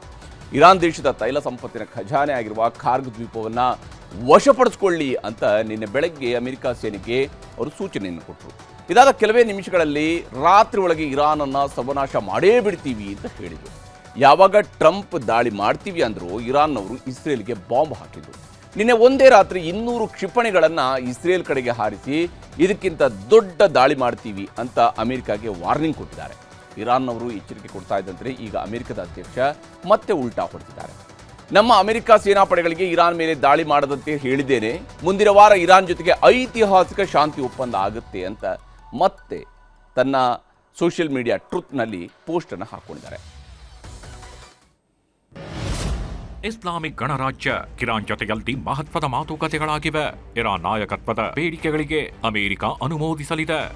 ಇದೇ ಆಧಾರದ ಮೇಲೆ ನಾನು ಯುನೈಟೆಡ್ ಸ್ಟೇಟ್ಸ್ ಆಫ್ ಅಮೆರಿಕ ಅಧ್ಯಕ್ಷನಾಗಿ ಹೇಳುತ್ತಿದ್ದೇನೆ. ಇಂದು ಇರಾನ್ ವಿರುದ್ಧದ ನಿಗದಿತ ದಾಳಿಗಳು ಮತ್ತು ಬಾಂಬ್ ದಾಳಿಗಳನ್ನು ಮಾಡಲು ಕೊಟ್ಟಿದ್ದ ಆದೇಶವನ್ನ ರದ್ದುಗೊಳಿಸಿದ್ದೇನೆ. ಚರ್ಚೆಗಳು ಮತ್ತು ಅಂತಿಮ ಅಂಶಗಳು ಪರಿಕಲ್ಪನೆಯ ಹಂತಕ್ಕೆ ಬಂದಿವೆ. United States, Israel, Saudi Arabia, UAE, Qatar, Turkey, Pakistan, Bahrain, Kuwait, Jordan, Egypt ಮತ್ತು ಇತರರು ಸೇರಿದಂತೆ ಎಲ್ಲಾ ಪಕ್ಷಗಳು ಅನುಮೋದಿಸಿವೆ. ಈ ಒಪ್ಪಂದವು ಅಂತಿಮಗೊಳ್ಳುವವರೆಗೆ ನೌಕಾ ದಿಗ್ಬಂಧನವನ್ನು ಪೂರ್ಣ ಬಲದಲ್ಲಿ ಮತ್ತು ಪರಿಣಾಮಕಾರಿಯಾಗಿ ಇರುತ್ತದೆ. ಆದರೆ ಯಾವುದೇ ದಾಳಿಗಳು ನಡೆಸಲ್ಲ. ಈ ಒಪ್ಪಂದದ ಸಮಾವೇಶ ಯುರೋಪ್ನಲ್ಲಿ ಬಹುಶಃ ನಡೆಯಬಹುದು. ಸಹಿ ಹಾಕುವ ಸಮಯ ಮತ್ತು ಸ್ಥಳವನ್ನು ಶೀಘ್ರದಲ್ಲೇ ಘೋಷಿಸಲಾಗುವುದು. ಹೀಗೆ ಟ್ರಂಪ್ ದಾಳಿ ಮಾಡಲ್ಲ ಅಂತ ಹೇಳಿದ್ದಾರೆ. ಹಾಗೆ ಹೇಳಿದ್ದಾರೆ ಹೊರತು ಹಾರ್ಮುಜ್ ಜಲಮಾರ್ಗದ ಮೇಲೆ ನಿರ್ಬಂಧವನ್ನು ಅವರು ಸಡಿಲಿಕೆ ಮಾಡೋದ್ರ ಕಡೆಗೆ ಹೊರಟಿಲ್ಲ. ಇನ್ನೊಂದು ಕಡೆ ಇರಾನ್ ಕೂಡ ಹಾರ್ಮುಜ್ ಜಲಮಾರ್ಗ ಬಂದ್ ಮಾಡಿದೆ. ಇದರಿಂದಾಗಿ ಭಾರತಕ್ಕೆ ಬರಬೇಕಾಗಿದ್ದಂತಹ ಕಚ್ಚಾ ತೈಲ ಪೂರೈಕೆ ಸಮಸ್ಯೆ ಆಗ್ತಾ ಇದೆ. ಕೇಂದ್ರ ಸರ್ಕಾರ ಡೀಸೆಲ್ ಖರೀದಿಗೆ ಮಿತಿಯನ್ನು ಹಾಕಿದೆ. ಈ ಸಲವಾದರೂ ಟ್ರಂಪ್ ಆಡದಂತಹ ಮಾತನ್ನು ಅವರು ಉಳಿಸ್ಕೊಳ್ತಾರಾ ಅನ್ನುವಂಥದ್ದು ಸದ್ಯಕ್ಕಿರುವ ಯಕ್ಷ ಪ್ರಶ್ನೆ. ಇನ್ನು ರಾಜಕೀಯ ಜಟಾಪಟಿಗಳು, ಹಲವು ರೈತರ ವಿರೋಧದ ಮಧ್ಯೆಯೇ ರಾಜ್ಯ ಸರ್ಕಾರ ಬಿಡದಿ ಟೌನ್ಶಿಪ್ ನಿರ್ಮಾಣಕ್ಕೆ ಪೈಪೋಟಿ ನೀಡಿದೆ. ಸಾಕಷ್ಟು ವಿರೋಧದ ಮಧ್ಯೆಯೇ ಭೂಸ್ವಾಧೀನಕ್ಕೆ ಅಂತಿಮ ಅಧಿಸೂಚನೆಯನ್ನು ಹೊರಡಿಸಲಾಗಿದೆ. ಎಚ್.ಡಿ. ಕುಮಾರಸ್ವಾಮಿ ಅವರು ಮುಖ್ಯಮಂತ್ರಿ ಆಗಿದ್ದಾಗ ಬಿಡದಿ ಟೌನ್ಶಿಪ್ ನಿರ್ಮಾಣಕ್ಕೆ ನೀಲನಕ್ಷೆಯನ್ನು ಮಾಡಲಾಯಿತು. ರೈತರ ವಿರೋಧದ ಜೊತೆಗೆ ಕುಮಾರಸ್ವಾಮಿಯವರು ಸಿಎಂ ಸ್ಥಾನದಿಂದ ಆ ಕಾಲದಲ್ಲಿ ಕೆಳಗಿಳಿದರು. ರೈತರ ವಿರೋಧ ಕಾರಣಕ್ಕಾಗಿ ಅವತ್ತು ಮಾಡಿದಂಥ ಆದೇಶವನ್ನು ಅವರು ಸ್ಥಗಿತಗೊಳಿಸಿದರು. ಅವತ್ತಿನಿಂದ ಬಿಡದಿ ಟೌನ್ಶಿಪ್ ನಿರ್ಮಾಣ ಅದು ಮೂಲೆ ಸೇರಿತು. ಈಗ ಕಾಂಗ್ರೆಸ್ ಸರ್ಕಾರ ಬಿಡದಿಯಲ್ಲಿ ಬೆಂಗಳೂರು ಇಂಟಿಗ್ರೇಟೆಡ್ ಟೌನ್ಶಿಪ್ ಅನ್ನು ಮಾಡೋದಕ್ಕೆ ಆ ಒಂದು ಯೋಜನೆಗೆ ಜೀವ ಕೊಟ್ಟಿದೆ.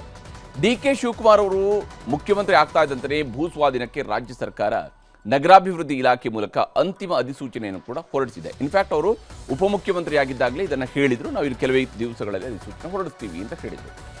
ಇದಕ್ಕೆ ಒಂದಷ್ಟು ರೈತರು ಭೂಮಿ ಕೊಡೋದಕ್ಕೆ ಒಪ್ಪಿಗೆಯನ್ನು ಕೂಡ ಸೂಚಿಸಿದ್ರು. ಅವರೆಲ್ಲ ಅವತ್ತು ಶಿವಕುಮಾರ್ ಅವರ ಮನೆಗೂ ಬಂದಿದ್ರು. ಇನ್ನೊಂದಷ್ಟು ರೈತರು ಭೂಮಿ ಕೊಡೋದಿಲ್ಲ ಅಂತ ಹಠ ಹಿಡಿದಿರುವಂಥದ್ದು ಕೂಡ ನಡೀತಾ ಇದೆ. ಪ್ರಾರಂಭಿಕ ಅಧಿಸೂಚನೆ ಹೊರಡಿಸಿದ್ರು. ಅವಾಗ ನಾವು ಆಕ್ಷೇಪಣೆಯನ್ನು ಸಲ್ಲಿಸಿದ್ವಿ. ಅಂತಿಮ ಅಧಿಸೂಚನೆನ ಹೊರಡಿಸವ್ರೆ. ಅದನ್ನು ಮೀರಿ ರೈತರ ಒಪ್ಪಿಗೆ ಇರೋರು ಮಾತ್ರ ಅವರು ಅಂತಿಮ ಅಧಿಸೂಚನೆ ಹೊರಡಿಸ್ಬೇಕಾಗಿತ್ತು. ಆದರೆ ಆಕ್ಷೇಪಣೆ ಸಲ್ಲಿಸಿರೋರ್ಗೂ ಅಂತಿಮ ಅಧಿಸೂಚನೆ ಕಳಿಸವ್ರೆ. ಈ ಪರಿಸರ ಇದು ಎರಡನೇ ಮಲೆನಾಡು ನಮ್ಮದಿದು. ಇಂಥ ಜಾಗದಲ್ಲಿ ನಾವು ಯಾವುದೇ ಜೀವನ ಮಾಡೋಕ್ಕಾಗ್ತದೆ. ಆಮೇಲೆ ಇಲ್ಲಿ ನಾವು ಆಸ್ತಿನೂ ಕೊಡೋದು ಒಂದೇ, ನಮ್ಮ ತಾಯಿ ತಂದೆ ಎಲ್ಲ ಕೊಲೆ ಮಾಡೋ ಜೀವನ ಮಾಡೋದು ಒಂದೇ. ಏನೇ ನೋಟಿಸ್ ಕೊಡಲಿ ಅವರು, ನಮ್ಮ ಜನ ಇಲ್ಲಿರೋಂಥ ಹೆಣ್ಮಕ್ಳು, ರೈತರ ಹೆಣ್ಮಕ್ಳು, ನಮ್ಮ ಜನ ನಾವೆಲ್ಲ ಗಂಜಿ ಹೇಳೋಕ್ಕೂ ಸರಿ, ಇನ್ನೊಂದು ಸಾವಿಗೂ ಚಿತ್ತವಾಗಿದ್ದೀವಿ ನಾವು ಯಾವುದೇ ಕಾರಣಕ್ಕೂ ನಾವು ಬಿಡೋದಿಲ್ಲ. ಏನ್ ಮಾಡ್ಬೇಕು ಅಂತ ಹಿಂಗ್ ಮಾಡ್ತಾ ಇದೀಯಪ್ಪ?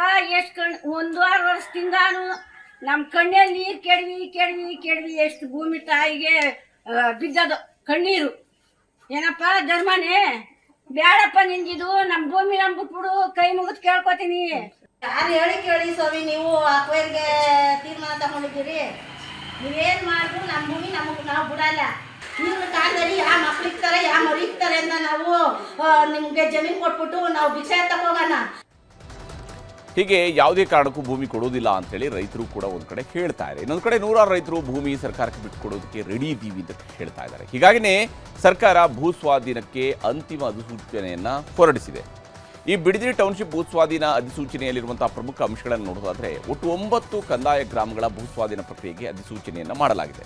ಮೊದಲನೇ ಹಂತದಲ್ಲಿ 3 ಗ್ರಾಮಗಳ 519 ಎಕರೆ ಭೂಮಿಯನ್ನು ಸ್ವಾಧೀನಪಡಿಸೋದಕ್ಕೆ ನಗರಾಭಿವೃದ್ಧಿ ಇಲಾಖೆ ಅಧಿಸೂಚನೆಯನ್ನು ಹೊರಡಿಸಿದೆ. ಬಿಡದಿ ಹೋಬಳಿಯ ಕೆಂಪಯ್ಯನಪಾಳ್ಯದಲ್ಲಿ ಇರುವಂತಹ 384 ಎಕರೆ 22 ಗುಂಟೆ ಜಮೀನನ್ನು ವಶಪಡಿಸಿಕೊಳ್ಳಲಾಗುತ್ತೆ. ಇದೇ ಬಿಡದಿ ಹೋಬಳಿಯ ಮಂಡ್ಲಹಳ್ಳಿಯಲ್ಲಿರುವಂತಹ 71 ಎಕರೆ 13 ಗುಂಟೆ ಭೂಮಿಗೂ ಕೂಡ ಅಧಿಸೂಚನೆಯಲ್ಲಿ ಸೂಚಿಸಲಾಗಿದೆ. ಇದನ್ನು ವಶಪಡಿಸಿಕೊಳ್ತೀವಿ ಅಂತ ಹೇಳಿದ್ದಾರೆ. ಹಾಗೆಯೇ ವಡೇರಹಳ್ಳಿಯಲ್ಲಿರುವಂತಹ 63 ಎಕರೆ 10 ಗುಂಟೆ ಭೂ ಸ್ವಾಧೀನಕ್ಕೆ ಅಧಿಸೂಚನೆಯನ್ನು ಹೊರಡಿಸಲಾಗಿದೆ. ಈ 3 ಗ್ರಾಮಗಳ 754 ರೈತರಿಗೆ ಸೇರಿರುವಂಥ 519 ಎಕರೆ ಜಮೀನು, ಅಂದರೆ 754 ರೈತರು ಅಂತ ಹೇಳಿದಾಗ ಅವ್ರಿಗೆ 519 ಎಕರೆ ಅಂತ ಹೇಳಿದರೆ ಅದರಲ್ಲಿ ಬಹುತೇಕ ಬಹುಪಾಲು ರೈತರಿಗೆ 1 ಎಕರೆ ಕೂಡ ಜಮೀನಿಲ್ಲ. ಕೇವಲ ಗುಂಟೆಯ ಲೆಕ್ಕದಲ್ಲಿ 10 ಗುಂಟೆ, 12 ಗುಂಟೆ, 20 ಗುಂಟೆ ಒಳಗಡೆ ಭೂಮಿ ಇದೆ. ಈಗ ಭೂಮಿ ಬಿಟ್ಟುಕೊಡುವಂಥವರಿಗೆ ರಾಜ್ಯ ಸರ್ಕಾರ ಒಟ್ಟು ಬೇರೆ ಬೇರೆ ರೀತಿಯಂಥ ಆಯ್ಕೆಗಳನ್ನು ನೀಡಿದೆ. ಇಲ್ಲಿರುವಂತಹ ಆಯ್ಕೆ, ಮೊದಲನೇ ಆಯ್ಕೆ ಇರುವಂಥದ್ದು 1 ಎಕರೆಗೆ ಕನಿಷ್ಠ 2,14 ಲಕ್ಷ ರೂಪಾಯಿಯಿಂದ ಗರಿಷ್ಠ 2,50 ಲಕ್ಷ ರೂಪಾಯಿವರೆಗೆ ಪರಿಹಾರವನ್ನು ಸರ್ಕಾರ ಕೊಡುತ್ತಂತೆ. ತೆಗೆದುಕೊಳ್ಬಹುದು ಅಂತ ಕೋಟಿ ಹಣವನ್ನು ಆಯ್ಕೆ ಮಾಡಿಕೊಳ್ಳುವಂಥವರು ಒಂದು ಭಾಗ. ಇನ್ನು ಎರಡನೇದು ಹಣ ಬೇಡ ಅಂತೇಳಿ ಆದರೆ 50% ಅಭಿವೃದ್ಧಿಪಡಿಸಿದ ಭೂಮಿಯನ್ನು ಪಡೆಯಬಹುದು. ಅಭಿವೃದ್ಧಿಪಡಿಸಿದ ನಿವೇಶನಕ್ಕೆ ಸಂಬಂಧಪಟ್ಟಂತಹ ಭೂಮಿಯನ್ನು ಪಡಿಬೋದು, ಅಥವಾ 45%ನಷ್ಟು ವಾಣಿಜ್ಯದ ಭೂಮಿಯನ್ನು ಪಡೆಯೋದಕ್ಕೆ ಅವಕಾಶವನ್ನು ಸರ್ಕಾರ ಕಲ್ಪಿಸಿಕೊಡುತ್ತೆ. ಇನ್ನು ರೈತರು ಸರ್ಕಾರಕ್ಕೆ ಭೂಮಿ ಕೊಡ್ತಾರೋ ಇಲ್ವೋ ಅನ್ನುವಂಥದ್ದು ನೋಡಬೇಕು. ಭೂಸ್ವಾಧೀನ ಪ್ರಕ್ರಿಯೆ ಯಾವಾಗಿನಿಂದ ಶುರುವಾಗುತ್ತೆ ಅನ್ನೋಂಥದ್ದು ಕೂಡ ಗಮನಿಸಬೇಕಾಗುತ್ತೆ. ಆದರೆ ಸರ್ಕಾರ ಅಧಿಸೂಚನೆಯನ್ನು ಹೊರಡಿಸಿದೆ. ಸಹಜವಾಗಿಯೇ ಇದು ಕೇಂದ್ರ ಸಚಿವ HD ಕುಮಾರಸ್ವಾಮಿ ಹಾಗೂ ಕಾಂಗ್ರೆಸ್ ನಾಯಕರ ಮಧ್ಯೆ ವಾಕ್ಸಮರವನ್ನು ತಂದಿಟ್ಟಿದೆ.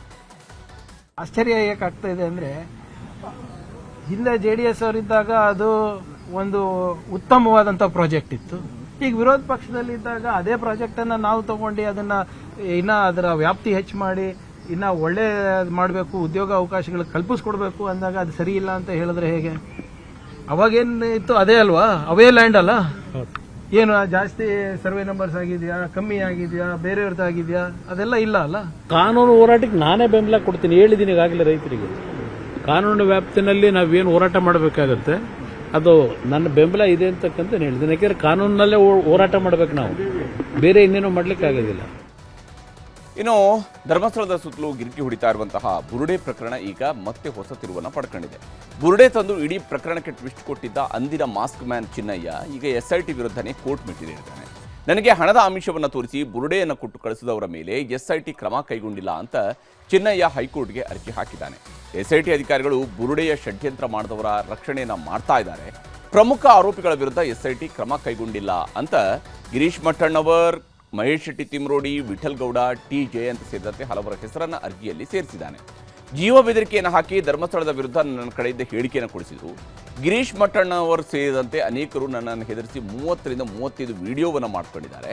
ಮಠಣ್ಣನವರ್ ಹೇಳಿದಂತೆ ಕೇಳೋದಕ್ಕೆ ಪ್ರಕಾಶ್ ರಾಜ್ ಅನ್ನೋ ತಮಿಳುನಾಡಿನ ವ್ಯಕ್ತಿಯೊಬ್ಬರು ಕೂಡ ನನಗೆ ಹೇಳಿದರು. ಇಡೀ ಧರ್ಮಸ್ಥಳದ ಸುತ್ತಲಿನ ಈ ವಿವಾದದಲ್ಲಿ 200 ಕೋಟಿ ರೂಪಾಯಿಯಷ್ಟು ಖರ್ಚು ಮಾಡೋದಕ್ಕೆ ಈ ಗ್ಯಾಂಗ್ ರೆಡಿಯಾಗಿತ್ತು. ನನಗೂ 50 ಲಕ್ಷ ರೂಪಾಯಿ ಕೊಡುವಂತಹ ಭರವಸೆಯನ್ನು ಕೊಟ್ಟಿದ್ರು ಅಂತೆಲ್ಲ ಉಲ್ಲೇಖ ಮಾಡಿ ಕ್ರಮ ಜರುಗಿಸುವಂತೆ ಮನವಿ ಮಾಡಿದ್ದಾನೆ ಈ ಚಿನ್ನಯ್ಯ. ಚಿನ್ನಯ್ಯನ ಈ ಅರ್ಜಿಯಲ್ಲಿ ತಮಿಳುನಾಡಿನ ಪ್ರಕಾಶ್ ರಾಜ್ ಅನ್ನೋರ ಹೆಸರಿದೆ. ಆದರೆ ಈ ಪ್ರಕಾಶ್ ರಾಜ್ ಯಾರಂತ ಉಲ್ಲೇಖವನ್ನ ಮಾಡಿಲ್ಲ. ಹಾಗಿದ್ರೂ ಸಾಮಾಜಿಕ ಜಾಲತಾಣಗಳಲ್ಲಿ ನಟ ಪ್ರಕಾಶ್ ರಾಜ್ ಅವರ ಫೋಟೋಗಳು ವೈರಲ್ ಆಗಿವೆ. ಹೀಗಾಗಿ ನಟ ಪ್ರಕಾಶ್ ರಾಜ್ ಎಕ್ಸ್ ಮೂಲಕ ಸ್ಪಷ್ಟನೆಯನ್ನ ಕೊಟ್ಟಿದ್ದಾರೆ. ಧರ್ಮಸ್ಥಳದ ಸುತ್ತಲಿನ ಸುದ್ದಿಗೆ ದುರುಳರು ಕಟ್ಟಿಸಲೆತ್ನಿಸಿರುವ ರೆಕ್ಕೆ ಪುಕ್ಕಗಳನ್ನು ನಂಬದಿರಿ. ಈ ಪ್ರಕರಣದಲ್ಲಿ ನನ್ನ ಹೆಸರು ಕೂಡ ಚರ್ಚೆ ಆಗ್ತಿರುವುದು ಗಮನಕ್ಕೆ ಬಂದಿದೆ. ಇದು ಕೋಟ್ಯಂತರ ಭಕ್ತರ ನಂಬಿಕೆಗೆ ಧಕ್ಕೆ ಆಗಿರುವ ಪ್ರಕರಣ. ಹೀಗಾಗಿ ಇದಕ್ಕೆ ಉತ್ತರಿಸಬೇಕಾಗಿರುವುದು ನನ್ನ ಕರ್ತವ್ಯ. ಸದ್ಯಕ್ಕೆ ದೂರದ ಊರಿನಲ್ಲಿದ್ದೇನೆ. ನಾನೇ ಮಾಧ್ಯಮಗಳ ಮೂಲಕ ಇದಕ್ಕೆ ಉತ್ತರವನ್ನು ನೀಡ್ತೇನೆ. ಅಲ್ಲಿವರೆಗೆ ಇಂತಹ ಗಾಳಿ ಮಾತುಗಳನ್ನು ನಂಬಬೇಡಿ ಅಂತ ಎಕ್ಸ್ನಲ್ಲಿ ಪೋಸ್ಟ್ ಹಾಕಿದ್ದಾರೆ. ಧರ್ಮಸ್ಥಳದ ಬುರುಡೆ ಪ್ರಕರಣದಲ್ಲಿನ ಇತ್ತೀಚಿನ ಬೆಳವಣಿಗೆಗಳ ಬಗ್ಗೆ ಬಿಜೆಪಿ ರಾಜ್ಯಾಧ್ಯಕ್ಷ BY ವಿಜೇಂದ್ರ ಅವರು ಕೂಡ ಪ್ರತಿಕ್ರಿಯೆಯನ್ನು ನೀಡಿದ್ದಾರೆ. ಇದು ಬಹಳ ದೊಡ್ಡ ಷಡ್ಯಂತ್ರ. ಇದನ್ನೆಲ್ಲ ಧರ್ಮಸ್ಥಳ ಮಂಜುನಾಥೇಶ್ವರನ ಸನ್ನಿಧಿಯಲ್ಲಿ ಒಂದು ಕಳಂಕ ತರುವಂಥ ಒಂದು ಷಡ್ಯಂತ್ರ ನಡೆದಿತ್ತು. ಹಿಂದೂಗಳ ಒಂದು ಧಾರ್ಮಿಕ ಶ್ರದ್ಧೆಗೆ ಒಂದು ಕೊಡಲಿ ಪೆಟ್ಟನ್ನು ಕೊಡ್ತಕ್ಕಂಥ ಷಡ್ಯಂತ್ರ ನಡೆದಿತ್ತು. ಈಗ ರಾಜ್ಯ ದೇಶ ವಿದೇಶಗಳ ಮತ್ತಷ್ಟು ಪ್ರಮುಖ ಸುದ್ದಿಗಳನ್ನು ಕ್ವಿಕ್ ಆಗಿ ನೋಡ್ತಾ ಹೋಗೋಣ. ಪಾಠ ಕೇಳುವಾಗಲೇ ವಿದ್ಯಾರ್ಥಿಗಳ ಮೇಲೆ ಶಾಲೆಯ ಮೇಲ್ಛಾವಣಿ ಕುಸಿದಿದೆ. ಕಲಬುರಗಿಯ ಬಾಲಕಿಯರ ಪದವಿ ಪೂರ್ವ ಕಾಲೇಜಿನಲ್ಲಿ ಈ ಘಟನೆ ನಡೆದಿದ್ದು 4 ವಿದ್ಯಾರ್ಥಿನಿಯರಿಗೆ ಗಂಭೀರ ಗಾಯಗಳಾಗಿವೆ. ಮೇಲ್ಛಾವಣಿ ಕುಸಿದು ಬೀಳುತ್ತಿರುವ ದೃಶ್ಯ ಸಿಸಿಟಿವಿಯಲ್ಲಿ ಸೆರೆಯಾಗಿದೆ. ಜಮೀರ್ ಅಹಮದ್ ಖಾನ್ಗೆ DK ಶಿವಕುಮಾರ್ ಅವರ ಸಂಪುಟದಲ್ಲಿ ಸಚಿವ ಸ್ಥಾನ ನೀಡಬೇಕು ಅಂತ ಒತ್ತಾಯ ಜೋರಾಗಿದೆ. ವಿಧಾನಸೌಧ ಚಾಲನೆ ನಡೆಸೋದಕ್ಕೆ ಜಮೀರ್ ಬೆಂಬಲಿಗರು ಕರೆ ನೀಡಿದ್ದಾರೆ. ಸೋಮವಾರ ಪಾದರಾಯನಪುರ ಬಂದ್ಗೆ ಕರೆ ನೀಡಲಾಗಿದೆ. DK ಶಿವಕುಮಾರ್ ಅವರ ಸಂಪುಟದಲ್ಲಿ ಸಚಿವ ಸ್ಥಾನಕ್ಕೆ ಶಾಸಕರು ಇನ್ನಿಲ್ಲದ ಲಾಬಿಯನ್ನು ಮಾಡ್ತಾ ಇದ್ದಾರೆ. ಶಾಸಕರಾದ ಪ್ರಸಾದ್ ಅಬ್ಬಯ್ಯ, ರಿಜ್ವಾನ್ ಅರ್ಷದ್, ನಾರಾಯಣಸ್ವಾಮಿ, ನಾಗೇಂದ್ರ, ಗೋಪಾಲಕೃಷ್ಣ, GS ಪಾಟೀಲ್ಗೆ ಸಚಿವ ಸ್ಥಾನ ನೀಡುವಂತೆ ಅವರವರ ಬೆಂಬಲಿಗರು ಪ್ರತಿಭಟನೆ ನಡೆಸಿದ್ದಾರೆ. ಮುಖ್ಯಮಂತ್ರಿ ಆಗುವ ಅವಕಾಶ ಕೈತಪ್ಪಿದ್ದಕ್ಕೆ ಉಪಮುಖ್ಯಮಂತ್ರಿ ಡಾಕ್ಟರ್ G. ಪರಮೇಶ್ವರ್ ಭಾವುಕರಾಗಿದ್ದರು. ಇದೇ ವಿಷಯವಾಗಿ HD ಕುಮಾರಸ್ವಾಮಿ ಅವರು ಪರಮೇಶ್ವರ್ ಅವರ ಕಾಲೆಳೆದಿದ್ದಾರೆ. ಪರಮೇಶ್ವರ್ಗೆ CM ಕೈತಪ್ಪಿದ್ದಕ್ಕೆ ಕಾರಣ ಕಾಂಗ್ರೆಸ್ನವರು ನನ್ನ ಜೊತೆಗೆ ಬಂದಾಗ ನೀವೇ ಮುಖ್ಯಮಂತ್ರಿ ಆಗಿ ಅಂತ ಹೇಳಿದ್ದೆ, ಆದರೆ ಅವರು ಆಗಲಿಲ್ಲ ಅಂತ ಕುಮಾರಸ್ವಾಮಿ ಟಾಂಗ್ ಕೊಟ್ಟಿದ್ದಾರೆ. ಬೆಂಗಳೂರಿನ ಪರಪ್ಪನಗ್ರಹಾರ ಜೈಲಿನಲ್ಲಿದ್ದ ಶಂಕಿತ ಉಗ್ರ ಅಬ್ದುಲ್ ಖಾದರ್ ಸಾವನ್ನಪ್ಪಿದ್ದಾನೆ. 2008ರ ಮಡಿವಾಳ ಸರಣಿ ಬಾಂಬ್ ಬ್ಲಾಸ್ಟ್ ಪ್ರಕರಣದಲ್ಲಿ ಆರೋಪಿಯಾಗಿದ್ದ. ಇಂದು ಬೆಳಗ್ಗೆ ಅಬ್ದುಲ್ ಆರೋಗ್ಯದಲ್ಲಿ ಏರುಪೇರಾಗಿ ಆಸ್ಪತ್ರೆಗೆ ಸಾಗಿಸುವ ಮಾರ್ಗ ಮಧ್ಯೆ ಹೃದಯಾಘಾತದಿಂದ ಸಾವಿಗೀಡಾಗಿದ್ದಾನೆ. ಕಾಡುಗೋಡಿಯ ಬಾಲಕಿ ವೆನೆಲಾ ಕೊಲೆ ಪ್ರಕರಣಕ್ಕೆ ಸಂಬಂಧಿಸಿದಂತೆ ಮಹತ್ವದ ಬೆಳವಣಿಗೆ ನಡೆದಿದೆ. ವೆನೆಲಾ ಕೊಲೆ ಪ್ರಕರಣದಲ್ಲಿ ಇನ್ಸ್ಪೆಕ್ಟರ್, ಸಬ್ ಇನ್ಸ್ಪೆಕ್ಟರ್ ಹಾಗೂ ಕಾನ್ಸ್ಟೇಬಲ್ ಅನ್ನ ಸಸ್ಪೆಂಡ್ ಮಾಡಿ ಕಮಿಷನರ್ ಆದೇಶ ಹೊರಡಿಸಿದ್ದಾರೆ. ಇನ್ನು ತನಿಖಾಧಿಕಾರಿಯನ್ನು ಕೂಡ ಬದಲಾಯಿಸಿದ್ದು ಬಾಣಸವಾಡಿಯ ಉಪವಿಭಾಗದ ಅನುಷಾರನ ತನಿಖಾಧಿಕಾರಿಯಾಗಿ ನೇಮಿಸಲಾಗಿದೆ. ಬೆಂಗಳೂರು ಟ್ರಾಫಿಕ್ ವ್ಯವಸ್ಥೆ ಬಗ್ಗೆ ಪೊಲೀಸ್ ಅಧಿಕಾರಿಗಳ ಜೊತೆಗೆ ಗೃಹ ಸಚಿವ ಪ್ರಿಯಾಂಕ್ ಖರ್ಗೆ ಸಭೆ ನಡೆಸಿದ್ದಾರೆ. ಬೆಂಗಳೂರಿನ ಸಂಚಾರ ಕೇಂದ್ರ ಕಚೇರಿಯಲ್ಲಿ ಸಭೆ ಮಾಡಿ ಸಂಚಾರಿ ನಿಯಮಗಳ ಕಟ್ಟುನಿಟ್ಟಿನ ಜಾರಿಗೆ ಹಿರಿಯ ಅಧಿಕಾರಿಗಳಿಗೆ ಸೂಚನೆ ನೀಡಿದ್ದಾರೆ. ಶಾಸಕ ಪ್ರದೀಪ್ ಈಶ್ವರ್ ವಿರುದ್ಧ ಮೇಲ್ಮನೆ ವಿಪಕ್ಷ ನಾಯಕ ಛಲವಾದಿ ನಾರಾಯಣಸ್ವಾಮಿ ದೂರು ನೀಡಿದ್ದಾರೆ. ಪ್ರಧಾನಿ ಮೋದಿ ಅಭಿಮಾನಿಗಳು, ಬೆಂಬಲಿಗರು ಮತ್ತು ಬಿಜೆಪಿಯ ಕಾರ್ಯಕರ್ತರ ವಿರುದ್ಧ ಅವಹೇಳನಕಾರಿ ಹೇಳಿಕೆ ನೀಡಿದ್ದಾರೆ. ಮಾನಹಾನಿಕಾರಕ ಹಾಗೂ ದ್ವೇಷ ಪ್ರಚೋದಕ ಮಾತಿನ ವಿರುದ್ಧ ಕಾನೂನು ಕ್ರಮಕ್ಕೆ ಒತ್ತಾಯಿಸಿ ಸಿಎಂ, ಗೃಹ ಸಚಿವ ಮತ್ತು ಡಿಜಿಪಿಗೆ ಪತ್ರ ಬರೆದಿದ್ದಾರೆ. ಕರ್ನಾಟಕ ವಿಧಾನಸಭೆಯಿಂದ ರಾಜ್ಯಸಭೆಗೆ ಮಲ್ಲಿಕಾರ್ಜುನ ಖರ್ಗೆ ಅವರು ಅವಿರೋಧವಾಗಿ ಆಯ್ಕೆಯಾಗಿದ್ದಾರೆ. ಚುನಾವಣಾಧಿಕಾರಿಯಿಂದ ಇವತ್ತು ಆಯ್ಕೆಯ ಪ್ರಮಾಣ ಪತ್ರವನ್ನು ಮಲ್ಲಿಕಾರ್ಜುನ ಖರ್ಗೆ ಸ್ವೀಕರಿಸಿದ್ದಾರೆ. ಪಶ್ಚಿಮ ಬಂಗಾಳದ ಮಾಜಿ ಮುಖ್ಯಮಂತ್ರಿ ಮಮತಾ ಬ್ಯಾನರ್ಜಿ ವಿರುದ್ಧ FIR ದಾಖಲಾಗಿದೆ. ವಿಧಾನಸಭಾ ಚುನಾವಣೆಯ ರ್ಯಾಲಿಯಲ್ಲಿ ಕೋಮುವಾದಿ ಹಾಗೂ ಪ್ರಚೋದನಾತ್ಮಕ ಹೇಳಿಕೆ ನೀಡಿದ ಆರೋಪದ ಮೇಲೆ ಕೋಲ್ಕತ್ತಾದ ಹೇರ್ ಸ್ಟ್ರೀಟ್ ಪೊಲೀಸ್ ಠಾಣೆಯಲ್ಲಿ ಪ್ರಕರಣ ದಾಖಲಾಗಿದೆ. ಕಾಂಗ್ರೆಸ್ ನಾಯಕಿ ಮೀನಾಕ್ಷಿ ನಟರಾಜನ್ಗೆ ಸುಪ್ರೀಂ ಕೋರ್ಟ್ನಲ್ಲಿ ತೀವ್ರ ಹಿನ್ನಡೆಯಾಗಿದೆ. ಮಧ್ಯಪ್ರದೇಶದ ರಾಜ್ಯಸಭೆ ಚುನಾವಣಾ ನಾಮಪತ್ರ ತಿರಸ್ಕಾರವನ್ನು ಪ್ರಶ್ನಿಸಿ ಸಲ್ಲಿಸಿದ್ದ ಅರ್ಜಿಯನ್ನು ಸುಪ್ರೀಂ ಕೋರ್ಟ್ ವಜಾಗೊಳಿಸಿದೆ. ಪ್ರಶ್ನೆ ಪತ್ರಿಕೆ ಸೋರಿಕೆಯಿಂದ ರದ್ದಾಗಿದ್ದ ನೀಟ್ UG 2026ರ ಮರುಪರೀಕ್ಷೆಯು ಜೂನ್ 21ರಂದು ನಡೆಯಲಿದೆ. NTA ಅಧಿಕೃತ ಅಧಿಸೂಚನೆಯನ್ನ ಇದ್ರ ಬಗ್ಗೆ ಹೊರಡಿಸಿದ್ದು, ಈ ಬಾರಿ ಪರೀಕ್ಷೆ ಬರೆಯುವುದಕ್ಕೆ ಅಭ್ಯರ್ಥಿಗಳು ಹೆಚ್ಚುವರಿಯಾಗಿ 15 ನಿಮಿಷ ನೀಡಲಾಗಿದೆ. ಕಾನ್ಪುರದಿಂದ ದೆಹಲಿಗೆ ತೆರಳುತ್ತಾ ಇದ್ದ ಸ್ವರ್ಣ ಶತಾಬ್ದಿ ಎಕ್ಸ್ಪ್ರೆಸ್ ರೈಲಿನ ಮೇಲೆ ಫಿರೋಜಾಬಾದ್ ಬಳಿಯಲ್ಲಿ ಅಪರಿಚಿತರು ಕಲ್ಲೆಸೆದಿದ್ದಾರೆ. RSS ಮುಖ್ಯಸ್ಥ ಮೋಹನ್ ಭಾಗವತ್ ಪ್ರಯಾಣಿಸುತ್ತಾ ಇದ್ದ E1 ಬೋಗಿಯ ಕಿಟಕಿಗೆ ಕಲ್ಲು ತಗುಲಿದ್ದು ಗಾಜು ಜಖಂಗೊಂಡಿದೆ. ಕೇರಳದಲ್ಲಿ ಶಿಗೆಲ್ಲಾ ಸೋಂಕಿನ ಪ್ರಕರಣಗಳು ಹೆಚ್ಚಾಗ್ತಿವೆ. ವಯನಾಡು ಜಿಲ್ಲೆಯ ಶಾಲೆಯ ವಿದ್ಯಾರ್ಥಿಗಳಲ್ಲಿ ಮತ್ತೆ 7 ಪ್ರಕರಣಗಳು ದೃಢಪಟ್ಟಿದ್ದು ಒಟ್ಟು ಸೋಂಕಿತ ಮಕ್ಕಳ ಸಂಖ್ಯೆ 16ಕ್ಕೆ ತಲುಪಿದೆ. ಅಹಮದಾಬಾದ್ನಲ್ಲಿ ಸಂಭವಿಸಿದ ಏರ್ ಇಂಡಿಯಾ AI-171 ವಿಮಾನ ಪತನ ದುರಂತಕ್ಕೆ ಇಂದಿಗೆ 1 ವರ್ಷ ಪೂರ್ಣಗೊಂಡಿದೆ. ಕಳೆದ ವರ್ಷ ಜೂನ್ 12ರಂದು ಲಂಡನ್ಗೆ ತೆರಳುತ್ತಾ ಇದ್ದ ವಿಮಾನ ಟೇಕ್ ಆಫ್ ಆದ ಕೆಲವೇ ಸೆಕೆಂಡ್ಗಳಲ್ಲಿ ಪತನಗೊಂಡು 260 ಮಂದಿ ಮೃತಪಟ್ಟಿತು. ಭಾರತದ ಖ್ಯಾತ ಮರಳು ಕಲಾವಿದ ಹಾಗೂ ಪದ್ಮಶ್ರೀ ಪುರಸ್ಕೃತ ಸುದರ್ಶನ್ ಪಟ್ನಾಯಕ್ ಅವರಿಗೆ ಗೋಲ್ಡನ್ ಸ್ಯಾಂಡ್ ಮಾಸ್ಟರ್ ಪ್ರಶಸ್ತಿ ಒಲಿದಿದೆ. ರಷ್ಯಾದ ಸೇಂಟ್ ಪೀಟರ್ಸ್ಬರ್ಗ್ ನಗರದಲ್ಲಿ ನಡೆದ ಅಂತಾರಾಷ್ಟ್ರೀಯ ಮಟ್ಟದ ಮರಳು ಶಿಲ್ಪಕಲೆ ಚಾಂಪಿಯನ್ಶಿಪ್ನ ಪ್ರತಿಷ್ಠಿತ ಗೋಲ್ಡನ್ ಸ್ಯಾಂಡ್ ಮಾಸ್ಟರ್ ಪ್ರಶಸ್ತಿ ಹಾಗೂ ಚಿನ್ನದ ಪದಕವನ್ನು ಗೆದ್ದಿದ್ದಾರೆ. ಥಾಯ್ಲೆಂಡ್ ರಾಜಮನೆತನದ ಹಿರಿಯ ರಾಜಕುಮಾರಿ ನರೇಂದಿರಾ ದೇವ್ಯಾವತಿ ಬ್ಯಾಂಕಾಕ್ನಲ್ಲಿ ನಿಧನರಾಗಿದ್ದಾರೆ. 3 ವರ್ಷಗಳಿಗೂ ಹೆಚ್ಚು ಕಾಲ ಕೋಮಾದಲ್ಲಿದ್ದ ಅವರು ಚಿಕಿತ್ಸೆ ಫಲಕಾರಿಯಾಗದೆ ಕಿಂಗ್ ಕಾರ್ ಮೆಮೋರಿಯಲ್ ಆಸ್ಪತ್ರೆಯಲ್ಲಿ ಕೊನೆಯುಸಿರೆಳೆದಿದ್ದಾರೆ. ನ್ಯೂಜಿಲೆಂಡ್ನ ಸ್ಟಾರ್ ಕ್ರಿಕೆಟರ್ ಕೇನ್ ವಿಲಿಯಮ್ಸನ್ ಅಂತಾರಾಷ್ಟ್ರೀಯ ಕ್ರಿಕೆಟ್ಗೆ ನಿವೃತ್ತಿ ಘೋಷಿಸಿದ್ದಾರೆ. ಇಂಗ್ಲೆಂಡ್ ವಿರುದ್ಧ ನಡೀತಾ ಇರುವ ಟೆಸ್ಟ್ ಸರಣಿಯ ಮಧ್ಯದಲ್ಲೇ ದಿಢೀರ್ ನಿವೃತ್ತಿ ಘೋಷಿಸಿ ಅಭಿಮಾನಿಗಳಿಗೆ ಶಾಕ್ ಕೊಟ್ಟಿದ್ದಾರೆ.